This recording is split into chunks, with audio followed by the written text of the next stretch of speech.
Entonces yo lo que quería era 5 partes, va a ser mi exposición, que espero que no dure más de 15-20 minutos, a diferencia de otras exposiciones que duran varias horas. Voy a hablar desde el nacimiento, del año 1917 hasta el año 1948, de José Russo Delgado. Del año 1948 en que sale exiliado hasta su vuelta al Perú en el año 1959. Su regreso al Perú a finales del 59, comienzo del 60 hasta 1981, que marca una etapa muy importante en su vida. Fue una tragedia familiar. Y después, en 1981 hasta 1997, que fallece. Y a partir de 1997, de su fallecimiento, lo que se ha hecho José Antonio Russo Delgado y la obra que él ha dejado. Entonces, para empezar, era provinciano, nacido en Chiclayo, madre de Lambayeque, padre de Chiclayo, y se formó en un colegio público, un colegio del Estado, que era el Colegio San José de Chiclayo, que pertenecía en ese momento, bueno, al Estado peruano, al igual que el Guadalupe, que era uno de los grandes colegios de esa época. Acá en Lima teníamos en Chiclayo al San José, dirigido por un alemán, ¿ya? Karl Weiss. Entonces, es entendible que él estuviera inclinado hacia todo lo que significaba Alemania. En el colegio, estando él en el colegio, comienza a militar en el Partido Aprista. El Partido Aprista, estamos hablando del año 1932, ya cuando él tenía 15 años. Ya era un militante activo, ya, y toca el año 1932, y esto como una anécdota familiar, si se quiere. No sé si está escrita, creo que no está escrito en un libro, pero lo he consultado a mis primos. Y mi padre siempre insistió en que Chiclayo en esa época se iba a levantar. No se llegó a levantar, siguiendo los caminos de Trujillo. ¿Por obra de quién? De Luis Hastings Chausti, quien dijo: no se levanta Chiclayo. Y eso fue lo que sucedió. Chiclayo no se levantó, pero la tragedia de Trujillo marcó históricamente al Perú durante varias décadas. Hasta, si mal no recuerdo, hasta cuando Francisco Morales Bermúdez en Cajamarca en el año 1979 pide a nombre del ejército peruano, pide perdón por lo sucedido históricamente, y se echaba la culpa a los militares de la matanza de Francisco. Después de Chiclayo, se presenta a la Universidad Católica, y la Universidad Católica es cerrada, se pasa a San Marcos. Y tiene su primer exilio, un exilio corto, en la época de Benavides, Mariscal, que lo exilian a México, un exilio bastante corto que regresa al Perú. Pero después tiene un segundo exilio, ya, que es en el año 1941, que sale exiliado a Panamá, junto con Carlos García Ronceros, el padre de Alan García Pérez, con Ramiro Prialé, el famoso conocido Cachito Bedoya, y un tal señor Espinosa, más el hermano del padre de Alan García, en un grupo de 6 peruanos que salieron exiliados a Panamá en el año 1941. Y en Panamá se traslada, después de 2 años, se traslada a México,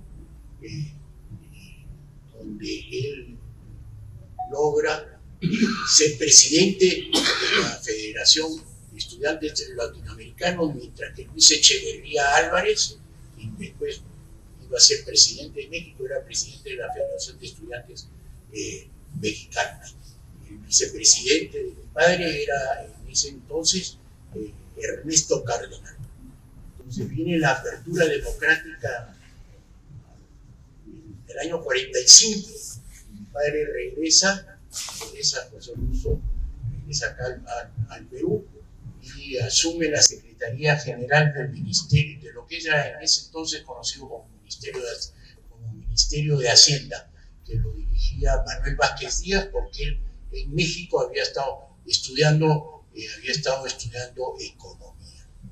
Paralelamente, él termina siendo abogado, como veremos, ¿ya? Y practicó en el estudio del famoso Barandiarán. Esto fue entre el año 1945 y 1948. Paralelamente seguía sus estudios de filosofía, ¿ya? Y llega en el año 1947, a los 30 años de edad, que presenta sus 3 tesis. Entre el 47 y 48 presenta 3 tesis. 2 de filosofía, una de ellas es el Premio Nacional de Fomento de la Cultura Javier Prado, ya editorial Abraham Valderomar con una segunda reedición, ¿ya? Y presenta además su tesis de bachiller de Derecho. Tesis de bachiller de Derecho que vale la pena hacer un paréntesis, que ha sido publicada recientemente por la Universidad Ricardo Palma, y quedamos nosotros agradecidos a Iván Rodríguez, que en paz descanse, el rector de la Universidad Ricardo Palma, que decidieron ellos publicar el libro convertirlo en libro, ¿no? La tesis de bachiller, que tiene una parte introductoria, un prólogo por parte de mi amigo que se encuentra acá, Francisco Miró Quesada Arra. Este libro ha sido presentado hace 3 meses atrás. Bueno, entonces estamos en el año 1948 y sale exiliado motivo del golpe de Estado de Manuel Alegría, sale exiliado a México, donde como resultado de ese exilio, que sale casado, estaba casado con Teresa Checa Solari, que era una persona aprista también, aprista y de sensibilidad social, porque en fin, ella se dedicaba al tema de los comedores populares en ese entonces. Salen exiliados a México, donde obviamente nazco yo, nací en México, y al poco tiempo en México de su exilio se pasa a Guatemala. Un paréntesis, antes que me olvide, la gran influencia que él recibió fue fundamentalmente de los españoles exiliados en México como resultado de la revolución, la guerra civil española del año 1936. Todos nosotros sabemos, en México había un grupo muy importante de filósofos académicos e intelectuales republicanos españoles que habían sido perseguidos por el franquismo, y en México los había recibido y les había dado la nacionalidad, como en el caso de José Gao, a México, y a los 2 años ya era mexicano, cosa que después con los años esto ha sido inusual en México, porque los mexicanos normalmente se demoraban para los extranjeros en darle la nacionalidad alrededor de 10 años. Pero en fin, el hecho es que, insisto, muy importante la influencia de José Gao como el gran filósofo español que se encontraba en México. Entonces volvemos nosotros entonces hablando a su estancia ya en Guatemala. Ya en Guatemala él estaba en México enseñando y estudiando, pero lo llama Luis Alberto Sánchez, que se encontraba en esos momentos exiliado en Guatemala, y le dice pues para que vaya a Guatemala para poder enseñar en la universidad filosofía antigua, ya reemplazando la cátedra de un guatemalteco llamado Rawls Bennett, y ya que este señor Rolbenes fue el primer subsecretario general de Naciones Unidas en la época de Bután, ya un guatemalteco, mi padre, honradamente, bueno, estuvo ahí en Guatemala, y es en este país donde, además de poder enseñar en la universidad, era un lugar que había recibido a varios miles de peruanos exiliados en ese entonces. Era el gobierno de Odría. ¿Ya? Y en Guatemala nace acá mi hermano, que se encuentra acá presente. ¿Ya? En Guatemala, y esto es interesante, yo la verdad que con los años uno comienza a ver, yo he vivido 40 años fuera del Perú, comienza a ver uno en perspectiva y a comprender más las cosas. Y así que yo he tratado de entenderlo y comprenderlo más a José Russo Delgado. Y me he encontrado con algunos libros, con algunas conferencias que las he convertido en una especie de folleto, una conferencia que me parece bastante interesante en él, que se llama El sentido ontológico de la paz. Y que es una conferencia que dio en el año 1953, cuando estaba en Guatemala enseñando, y otra sobre el tema de la universidad, Universidad, Humanidades y Humanismo, porque no hay que olvidar que la influencia peruana en José Antonio Russo Delgado era González Prada, Víctor Raúl de la Torre, José Carlos Mariatti y Víctor Andrés Belaúnde, ¿no? Como los grandes pensadores del siglo pasado. Y además influyó mucho en él el Grito de Córdoba del año 1918. O sea que trastornó, digamos, América Latina en lo que respecta al sentido de lo que es la universidad. Ojalá que tuviéramos hoy por hoy otro Grito de Córdoba, ¿no? No sé, ya está, a la luz de todo lo que está pasando en el Perú con las universidades. ¿Ya? En fin, pero ese es otro tema. ¿Ya?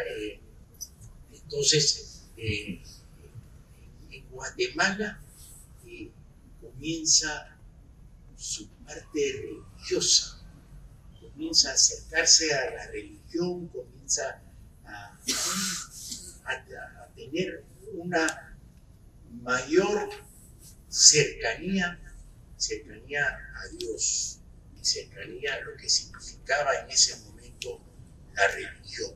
Y coincide con su renuncia formal al Partido Aprista Peruano, que había sido militante desde los 15 años, y renuncia en el año 1954.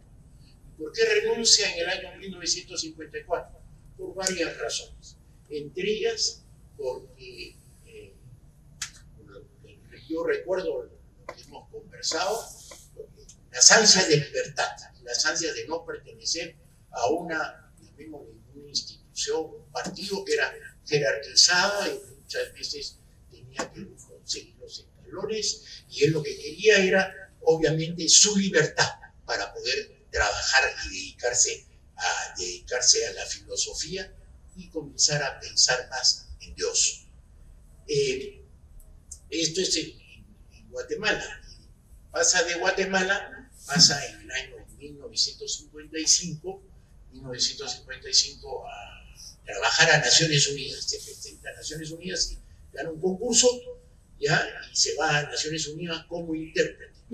Y había un grupo de peruanos ilustres, donde estaba Emilio Westphalen, estaba José Antonio Encinas, estaba Pepe Pareja, José Pareja Mazoldán, estaba Ricardo Luna el bueno, no el malo,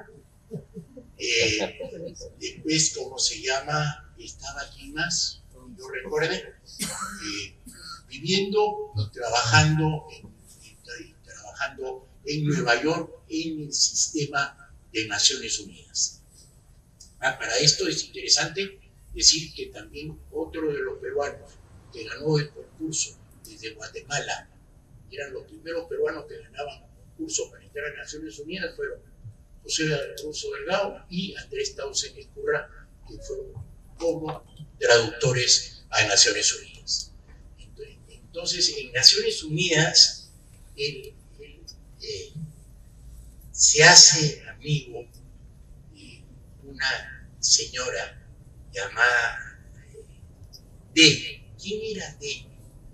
Es acá donde tiene la parte religiosa y la parte católica, la parte que va a florecer después del año 1981. Hay una revista que se llamaba el Catholic Worker. Catholic Worker, que era un semanario, primero era cada 15 días, después terminó siendo semanario. Catholic Worker, que agrupaba, era un movimiento que agrupaba a los católicos progresistas en los Estados Unidos. Y fundamentalmente había sido creado este movimiento para poder, había sido creado en el año 1933, para preocuparse de quién, para los desamparados y los pobres de Nueva York, que como ustedes se pueden imaginar, en el año 1936 o 33, en plena crisis, la crisis mundial, lo que era Nueva York en ese entonces, ¿no? Entonces, esta señora D, yo recién he venido a descubrirla, no la conocía, está en proceso de canonización. Está en proceso de canonización desde hace pocos años. Benedicto XVI, como fue la acá tengo una, acá he preguntado yo, Benedicto XVI se refirió a ella como el modelo de conversión. Y el Papa Francisco se refirió a ella en 2 oportunidades en su discurso ante el Congreso de los Estados Unidos. Así que esta señora, el Catholic Worker, que yo recibía, yo me acuerdo que yo hojeaba de criatura este periódico, el Catholic Worker, que llegaba en inglés a mi padre, y yo, obviamente por curiosidad, lo leía. Entonces, en fin, esto es una parte importante de la religiosidad de José Antonio Russo Delgado, que va a florecer años después. Cuando él regresa al Perú, cuando Naciones Unidas le dice para que se vaya a Ginebra para ser jefe de los traductores en Ginebra, y le viene la propuesta de Felipe Alarco para que venga a regresar a filósofo de cajamarquino, Mariano Iberico Rodríguez, ya se viene al Perú. Mi padre decide venir al Perú a reemplazarlo a Mariano Iberico. Entonces llega acá a San Marcos, se dedica solamente a la filosofía hasta su muerte. Y conversábamos con Fico que creo que la mejor definición, si valdría la pena, era un hombre estoico, ¿no? Yo creo que esa sería la mejor definición. Era, aparentaba ser tímido, huraño, pero no. Era de San Marcos, un libro sobre todo, ¿no? Ya, inclusive hay una anécdota, anécdota de Alfonso Barrate Lincán, cuando era alcalde, quiso entregó las llaves de la ciudad, pero mi padre le dijo, con una condición, yo no estaba en el Perú, en forma reservada y secreta. Un grupo de 5 personas de las cuales entregar la llave de la ciudad, ¿ya? Porque además eran muy amigos y Alfonso Barrate sabía. Entonces,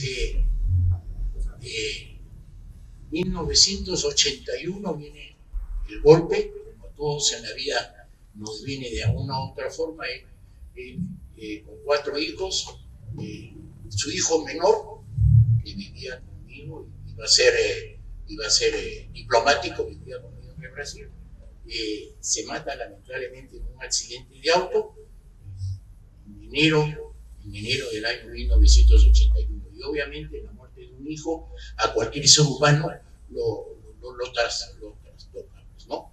Y obviamente eso fue un golpe muy duro para él, donde comienza su actividad religiosa a incrementar, ¿no?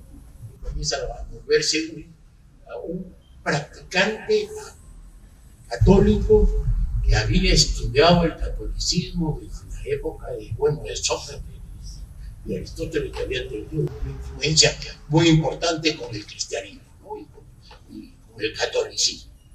¿Ya? Y me parece que esto es bastante importante. Y el año 1997, bueno, él fallece, y antes de fallecer, 3 o 4 meses, me pide que por favor publique todas sus obras. Entonces, por eso ahora yo a la última etapa, que fue de su fallecimiento, en los últimos años hemos venido publicando algunas obras póstumas de él. Hemos publicado alrededor de unas 5 o 6. La Krishnamurti, Anaxágoras,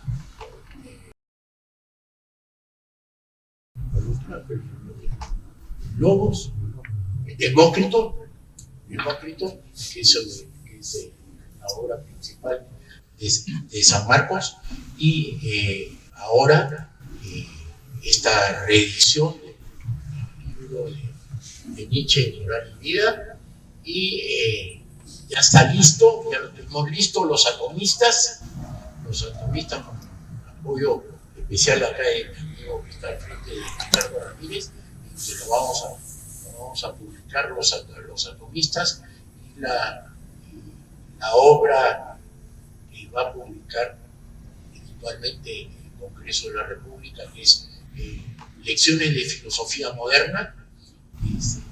Hemos conseguido todas las copias, porque en esa época, o sea, en la década del 50 y 60, los profesores entregaban copias a los alumnos de sus clases. Entonces, ya no se practica eso.